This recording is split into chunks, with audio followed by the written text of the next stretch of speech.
నమస్తే, నేను మీ Zakir Hussain. Liquor scam case విషయంలో ఇంట్రాగేషన్కి వెళ్ళిన కీలక నేతలు ఆ ఇంట్రాగేషన్లో రివర్స్ అయినట్టు తెలుస్తోంది. సో దీని గురించి డిస్కస్ చేద్దాం. ప్రస్తుతం మనతోటి సీనియర్ జర్నలిస్ట్ సిఎస్ రావు గారు ఉన్నారు. వెల్కమ్ చెప్పేద్దాం.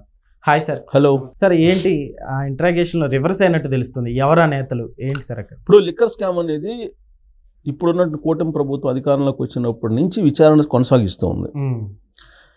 అసలు ఆ లిక్కర్ స్కామ్ జరిగింది అనేది తనకు తెలియదు అని చెప్పేసి ఆ రోజున జగన్మోహన్ రెడ్డి గారికి స్పెషల్ సెక్రటరీగా ఉన్నటువంటి ఆయన ధనుంజయ రెడ్డి గారు చెప్తున్నారు. ఇంట్రాగేషన్లో చెప్తున్నమాట. ఏం చెప్తున్నారు? అసలు లిక్కర్ స్కామ్ జరిగింది అనేది కూడా మాకు తెలియదు, కూటమి ప్రభుత్వం వచ్చిన కేసు పెడితేనే మాకు తెలిసింది, అప్పటిదాకా మాకు అసలు తెలియదు అని చెప్పి ఆయన ఇంట్రాగేషన్ సందర్భంగా చెప్పారని చెప్పి తెలుస్తుంది. దాంతోపాటు ఆయన ఇచ్చినటువంటి సమాధానం రివర్స్లో ఉందని చెప్పి విచారణాధికారులు భావిస్తున్నారు. ఏంటి అది అని అంటే, జనరల్గా ఒక 60 క్వశ్చన్లు ఫ్రేమ్ చేసుకుని ఈ 60 క్వశ్చన్ల మీద సమాధానాలను అడిగారు. ఎవరెవరిని? ఆ రోజున జగన్మోహన్ రెడ్డి గారికి ఓఎస్డీగా ఉన్నటువంటి కృష్ణమోహన్ రెడ్డిని, అలాగే స్పెషల్ సెక్రటరీగా ఉన్నటువంటి సీఎం ఆఫీస్లో స్పెషల్ సెక్రటరీగా ఉన్నటువంటి ధనుంజయ రెడ్డిని ఇద్దరిని కూర్చోబెట్టి విచారణాధికారులు ఒక 60 ప్రశ్నలు వేశారు. 60 ప్రశ్నలు వేస్తే వాళ్ళు ఇచ్చినటువంటి సమాధానం ఏంటి? ప్రధానంగా ధనుంజయ రెడ్డి ఇచ్చిన సమాధానం ఏంటి? నేను ముఖ్యమంత్రికి స్పెషల్ సెక్రటరీగా పనిచేశా, లిక్కర్ పాలసీతో నాకేం సంబంధం అని ఎదురు క్వశ్చన్ వాళ్ళని వేశారని చెప్పి తెలుస్తుంది. జనరల్గా ఏంటంటే, ముఖ్యమంత్రి కార్యాలయంలో స్పెషల్ సెక్రటరీ అని అంటే ఖచ్చితంగా కీలకమైనటువంటి ఫైళ్ళు అన్నీ కూడా వస్తాయి పరిశీలనకి. ఆయనకి తెలియకుండా ఏది జరగదనేది వైఎస్ఆర్ కాంగ్రెస్ పార్టీలో ఉండేటువంటి ఎవరిని అడిగినా చెప్తారు. అసలు జగన్మోహన్ రెడ్డి గారిని కలవాలంటే ముందు ధనుంజయ రెడ్డి అంగీకారం కావాలి. ధనుంజయ రెడ్డి అంగీకారం లేకుండా జగన్మోహన్ రెడ్డి కలిసే అవకాశమే లేదని చెప్పి అప్పట్లో వైఎస్ఆర్ కాంగ్రెస్ పార్టీ వాళ్ళు నెత్తి నూరు మోదుకున్నారు. దాని కారణంగానే పార్టీ నష్టపోయింది అనేటువంటి విషయం కూడా చెప్పారు. మరి ధనుంజయ రెడ్డి విచారణలు ఏమంటున్నారు? అసలు నేను స్పెషల్ చీఫ్ సెక్రటరీతో నాకేం సంబంధం లిక్కర్ పాలసీతోటి? అసలు లిక్కర్ స్కామ్ జరిగింది, లిక్కర్లో అవతాకులు జరిగినాయి, అక్రమాలు జరిగినాయి అని చెప్పేసి కూటమి ప్రభుత్వం వచ్చిన తర్వాత కేసు పెడితేనే నాకు తెలిసిందని చెప్పి అంటున్నారు. సో ఇంతకన్నా రివర్స్ అటాక్ ఉంటుందా?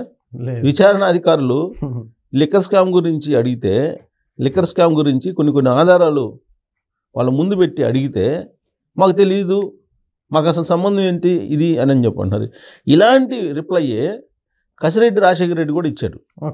ఫస్ట్లో కసిరెడ్డి రాజశేఖర రెడ్డిని ఆయన ఏమన్ను దాంట్లో కసిరెడ్డి రాజశేఖర రెడ్డిని తీసుకొని విచారిస్తే, నేను ఐటీ సలహాదారుగా ఉన్నాను, నేను జగన్మోహన్ రెడ్డి గవర్నమెంట్లో, మరి నాకే సంబంధం లిక్కర్ స్కామ్ తోటి అన్నాడు. నేను ఐటీ సలహాదారు, నేను నాకేం సంబంధం లిక్కర్ స్కామ్ తోటి అన్నాడు. సీన్ కట్ చేస్తే విచారణ అధికారులు తీసుకొచ్చి విచారణ చేస్తే ఆయన ఫుల్గా అప్రూవ్గా మారి ఆయన మొత్తం వివరాలు చెప్పారని చెప్పి తెలుస్తుంది.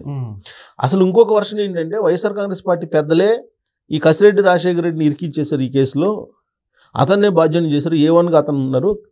ఆయనకంటే కూడా కీలకమైనటువంటి కర్త కర్మ క్రియగా ఉన్నటువంటి వాళ్ళు అనేక మంది ఉన్నారు. కానీ కసిరెడ్డిని A1గా బుక్ చేసేసారు వైఎస్ఆర్ కాంగ్రెస్ పార్టీలో పెద్దలు అనేది ఇంకొక వర్షన్ వినిపిస్తుంది. ఇంటర్వ్యూలు వీళ్ళు చెప్పే సమాధానాలకు అన్ని చూస్తే పగడబందీగా కావాలని అనుకోని సమాధానాలు చెప్తున్నట్టుగా, అందరూ అనుకోని సమాధానాలు చెప్తున్నట్టుగా అనిపిస్తుంది. బాగా ట్రైనింగ్ అయ్యి వచ్చినట్టు అనిపిస్తుంది వీళ్ళిద్దరు. ఎవరు? కృష్ణమోహన్ రెడ్డి అని ధనంజయ రెడ్డి. ఇప్పుడు విచారణాధికారులు 60 క్వశ్చన్లు అడిగితే ఈ 60 క్వశ్చన్లకి వీళ్ళిద్దరు కలిపి చెప్తున్న సమాధానం ఒకటే. అందుకని వాళ్ళు ఏం చేశారు? విచారణలో వేరువేరుగా మళ్ళీ విచారణ చేశారు, విడివిడిగా. కృష్ణమోహన్ రెడ్డి నన్ను ఈ ధనంజయ రెడ్డిని. సో వీళ్ళిద్దరు ప్రమేయం ఏంటి అసలు అని అంటే, మొత్తం ఆపరేషన్ అంతా కూడా కసిరెడ్డి రాజశేఖర రెడ్డి మొత్తం డబ్బు తీసుకొస్తే ఆ డబ్బుని వీళ్ళు ఎక్కడ పెట్టాలి ఏంటి అనేది చూశారని చెప్పి చెబుతున్నారు. ఆ డబ్బుని మళ్ళా ఎవరు? బాలాజీ గోవిందప్ప అనే అతను భారతీయ సిమెంట్స్లో ఉంటాడు. సో అతనికి అప్పచెప్తే అతను సూట్ కేసు కంపెనీల ద్వారా వేరే దేశాలకు పంపించారు అనేది ఆయన మీద ఉన్నటువంటి అభియోగం. సరే, ఆయన్ని విచారించారు. విచారించిన తర్వాత ఆయన జైల్లోకి పంపించారు. ఈ నెల 20వ తారీఖు వరకు రిమాండ్లో ఉన్నారు ఆయన. సో ఆయన ఇచ్చినటువంటి ఇన్ఫర్మేషను, కసిరెడ్డి ఇచ్చినటువంటి ఇన్ఫర్మేషను, అలాగే ఈ కేసులో అనేక మంది ఉన్నారు. లిక్కర్ కేసులో వాసుదేవ్ రెడ్డి అప్పుడు లిక్కర్ స్కామ్లో అక్కడి నుంచి ఎక్సైజ్ శాఖకు సంబంధించినటువంటి ఆయన ఆ బెవరేజెస్ కార్పొరేషన్ ఎండీగా పనిచేశాడు. ఫస్ట్ అసలు కూటమి ప్రభుత్వం రాగానే వాసుదేవ్ రెడ్డి ఇళ్లలో కానీ, వాసుదేవ్ రెడ్డికి సంబంధించినటువంటి ఫామ్ హౌస్లో కానీ, లేదా ఇతరత్ర హౌసెస్లో కానీ మొత్తం కీలకమైన డాక్యుమెంట్స్ అతని దగ్గర నుంచే సీజ్ చేస్తారు. అతను డిప్యుటేషన్ మీద తీసుకొచ్చారు ఢిల్లీ నుంచి వాసుదేవ్ రెడ్డిని, జగన్మోహన్ రెడ్డి గారు అధికారంలో ఉన్నప్పుడు. ఎందుకు కావాలని ఆయన అయితే కనుక ఎవరికి కావాలంటే ఎక్కడ సంతకం అయినా పెట్టేస్తాడు. సో అందుకని ఆయన ఢిల్లీ నుంచి తీసుకొచ్చారు వాసుదేవ్ రెడ్డిని.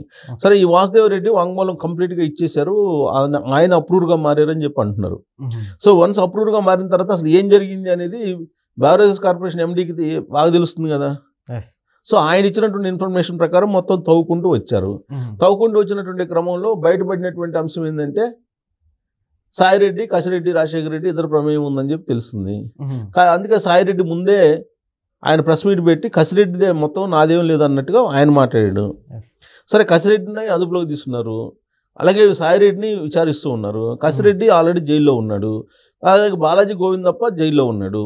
ఈ బాలాజీ గోవిందప్పని దాచిపెట్టడానికి బెంగళూరులో ఉండేటువంటి పెద్దలు బాగా ప్రయత్నం చేశారు. తీసుకెళ్లి బెంగళూరులో ఫామ్ హౌస్లో పెడితే అక్కడి నుంచి పట్టుకొచ్చారు సిట్ పోలీసులు, సిట్ అధికారులు. ఇకపోతే వీళ్ళిద్దరు ఎక్కడున్నారో తెలియదు. నిన్న మధ్యాహ్నం వరకు కూడా, బుధవారం మధ్యాహ్నం వరకు ఎవరెవరు, కృష్ణమోహన్ రెడ్డి అను Dhananjaya Reddy all of sudden గా వీళ్ళు పోలీసులు ఎదుట హాజరయ్యారు. అంతకుముందే నోటీసులు ఇచ్చారు విచారణకు హాజరుగామని. ఆ నోటీసుల ప్రకారం వీళ్ళు హాజరయ్యారు, ప్రత్యక్షమయ్యారు పోలీసుల దగ్గర. వెంటనే ఇంట్రాగేషన్ స్టార్ట్ చేశారు. 60 క్వశ్చన్లతో ఇంట్రాగేషన్ స్టార్ట్ చేస్తే ఎలాంటి సమాచారం ఇవ్వలేదు, విచారణకు సహకరించలేదని చెప్పి సిట్ పోలీసులు చెప్తున్నారు. అందుకే మళ్ళా విచారణకు రండి అని చెప్పేసి గురువారం మరోసారి విచారణకి రమ్మంటే ఇవాళ హాజరవడానికి వాళ్ళు సిద్ధంగా ఉన్నారు.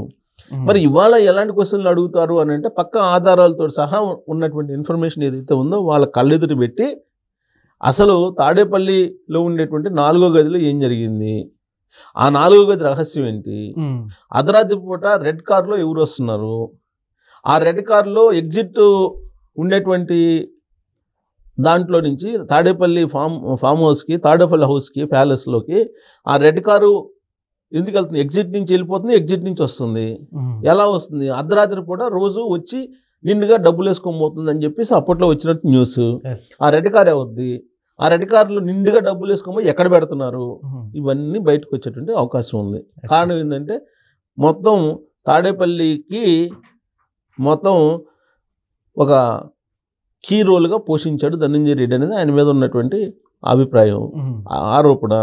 అలాగే కృష్ణమోహన్ రెడ్డి ఓఎస్డి, ఆయన తెలియకుండా ఏది జరగదు. ఎవరి కృష్ణమోహన్ రెడ్డి అంటే వివేకానంద రెడ్డి గారి మర్డర్ కేసులు జరిగిన తర్వాత ఫస్ట్ కాల్ రిసీవ్ చేసుకుంది ఆయనే. ఇది సిబిఐ వాళ్ళు చెప్తున్నారు. సో కాబట్టి కీలకమైనటువంటి ఇంకొక లీడర్ అతను నిందితుడు. సో వీళ్ళిద్దరు కృష్ణమోహన్ రెడ్డి, ధనంజయ రెడ్డి ఇద్దరు నోరు విప్పితే తాడేపల్లి గది నెంబర్ 4లో ఏం జరిగింది అనేది మొత్తం బయటకు వస్తుంది. సో అది కాకుండా వీళ్ళు రివర్స్లో విచారణని పంపిస్తున్నారు, రివర్స్ అటాక్ చేస్తున్నారు విచారణకు హాజరైన సందర్భంగా వీళ్ళు. సో ఎంత రివర్స్ అయినప్పటికీ కూడా మొత్తం ఆధారాలు బయట పెట్టి కళ్ళెదుటి పెట్టి మొత్తం డేటాతో సహా బయట పెడితే దానికి కాదలేనటువంటి పరిస్థితి కదా. సో కాబట్టి 2వ రోజు విచారణకు హాజరవుతున్నారు. కాబట్టి ఈ విచారణ పూర్తయిన తర్వాత వీళ్ళు ఇద్దరు మళ్ళీ రివర్స్లో అటాక్ చేశారా విచారణ సందర్భంగా, లేదంటే విచారణకు సహకరించారా అనేది మనం ఒక నిర్ణయానికి రావచ్చు. Okay sir, thank you.